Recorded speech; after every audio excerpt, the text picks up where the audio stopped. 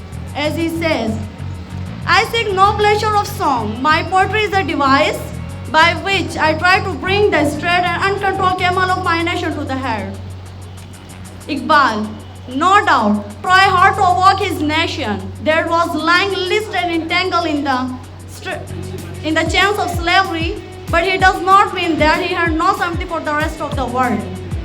In fact, he is the poet of the universe, the central character of the universe.